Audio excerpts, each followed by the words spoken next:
إذا كنت تشاهد فيديوهاتنا لأول مرة فلا تنسى الضغط على زر الاشتراك والتفعيل للجرس، وشكرا. بونو، أفريقيا ألغت انتقالي إلى الريال.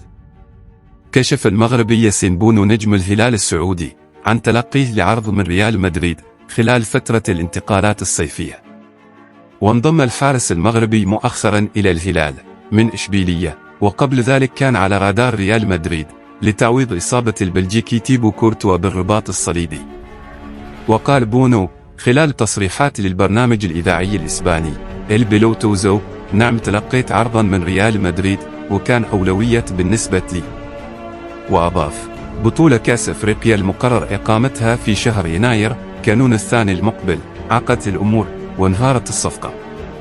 وأفاد تقرير لصحيفة ديفنسا سنترال الشهر الماضي بأن ريال مدريد اشترط ليشارك بونو في أفريقيا لإتمام الصفقة، وهو ما أكده الحارس ضمنيا الآن في تصريحاته.